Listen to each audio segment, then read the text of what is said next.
90-year-old Margaret Keenan, well, she'll go down in history. She's become the first person in the world to receive the Pfizer vaccine against COVID-19 outside trial conditions. These pictures are coming into us live now. I beg your pardon, we're coming into us now. This was actually about 25-30 minutes ago as she took that first injection. She's at the University Hospital in Coventry, that's in the English Midlands. The British Prime Minister Boris Johnson's called this a huge step forward in the fight against COVID-19.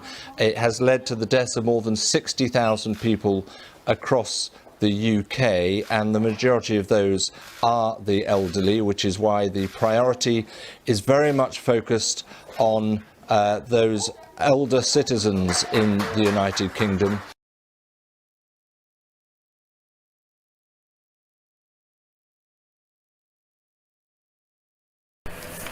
A delay in the delivery of oxygen to a hospital in the city of Peshawar is being blamed for the deaths of several coronavirus patients. They'd relied on oxygen to stay alive at the Khyber Teaching Hospital, but with no backup supply, they died shortly after it was cut. The Minister of Health of the Pashtun province tweeted a preliminary report from the hospital that showed failures in many areas. It cites a lack of oxygen for several months and cylinders not being completely filled. It says this went unnoticed, unsupervised and unchecked. Staff were also absent at the hospital's oxygen plant.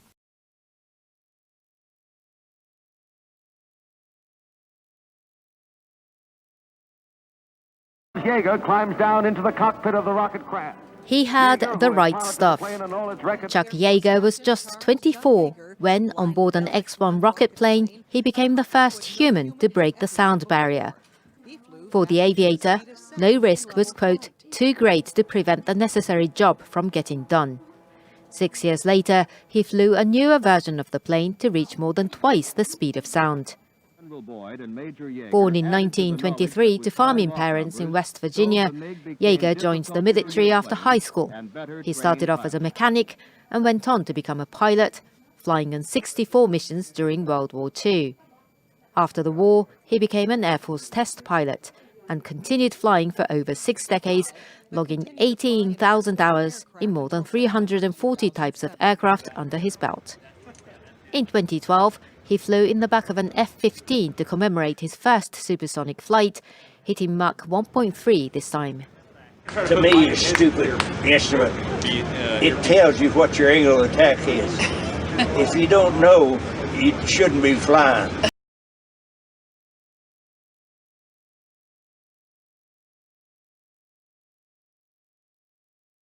Two police officers are among 11 people arrested after a foiled diamond heist. The suspects were taken in after a gun battle in Bryanstone, this in Johannesburg, on Saturday. What happened is the National Crime Intelligence, they received information that there's going to be a robbery that is going to be committed at one of the diamond outlets in Bryanstone. Then what they did, they sent the information to provincial office at Gauteng, and the multidisciplinary team comprising of several units of SAPS as well as the JMPD and some security companies.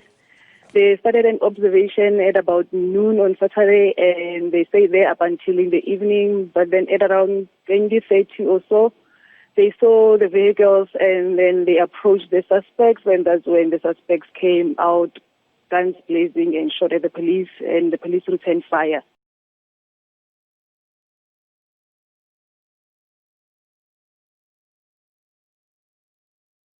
The International Olympic Committee, or the IOC, has issued sanctions against Belarus's National Olympic Committee and has banned the country's President Alexander Lukashenko from attending the 2021 Tokyo Olympic Games. IOC cracks the whip on Belarus, and its leader Lukashenko has been banned from the Tokyo Olympics. And the IOC has also announced provisional sanctions as well. Lukashenko is also the head of the National Olympic Committee, with his son Viktor Lukashenko running the day-to-day affairs in his capacity as the vice president. The IOC opened an investigation after multiple complaints from athletes and officials in Belarus. There have been mass protests in Belarus post a disputed presidential election in August, which Lukashenko won, with his political opponents claiming that the vote was rigged.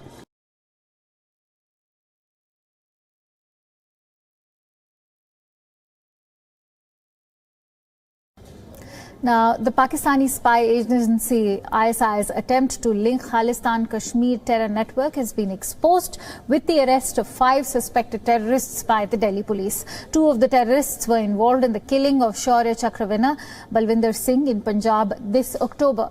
The 5 suspected terrorists were arrested after an encounter with the police in East Delhi. The arrests have exposed the nexus between ISI, Khalistan outfits, Hizbul Mujahideen, as well as those involved in narco-terrorism. Of the 5 arrested terrorists, 2 are Punjab residents, while the other 3 are from Kashmir. The police said that the 2 of the suspected terrorists killed Singh, who was known for fighting militancy in Punjab.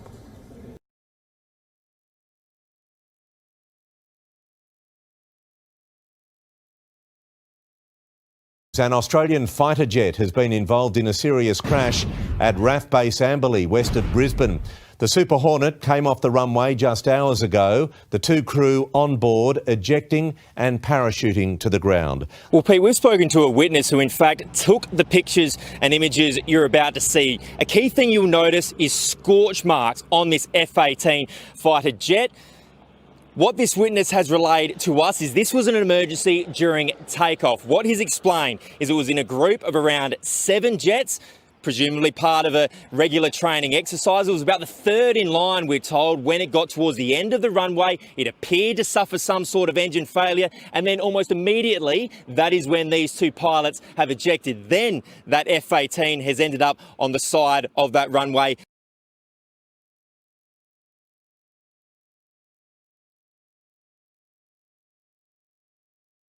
13 primary school children taken to hospital following a lightning strike. Rob, are they okay?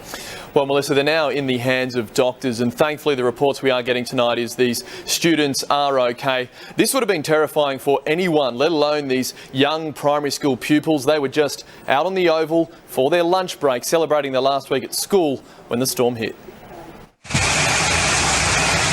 A storm howling through Gladstone,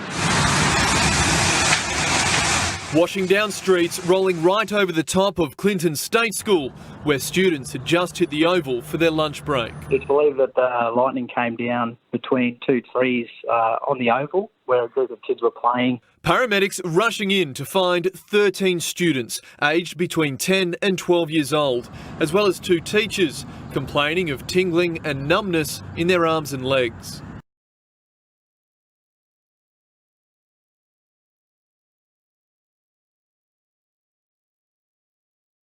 In Los Magallanes public hospital in Caracas, remnants of this once wealthy nation lie strewn on the dirt floor. Its shackle wards hiding what the Venezuelan government doesn't want us to see. Here, COVID-19 has unmasked Venezuela's open wounds, and practically every floor of this hospital is empty, tells me this hospital worker who prefers to remain anonymous.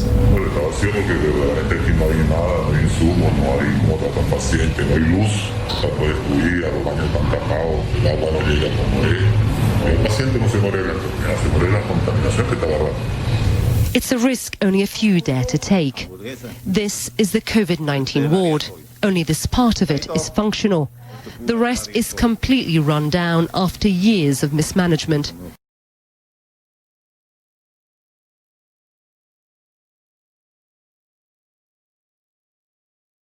California Governor Gavin Newsom's latest stay-at-home order is officially in effect and is sparking fury among Golden State residents. Orange County Sheriff Don Barnes is insisting his deputies will not enforce this shutdown, deeming it a matter of personal responsibility. Not law enforcement, and not law enforcement, saying his actions are in line with the Constitution. That Sheriff Don Barnes joins us now. Sheriff, what brought you to this conclusion? Well, there's so many factors that go into it, but it's been a long year for everybody. We know that. It's been very impactful upon all the businesses and residents of Orange County and California. But I just don't think that it's something that falls in line with a law enforcement priority. We have many other responsibilities that we're dealing with. Many responsibilities really aren't ours that we're dealing with. Homelessness, mental illness, substance use disorder. To lay on this one more additional expectation, I think, is not only fair or unfair to law enforcement, to the residents of Orange County, but it's just unfair overall.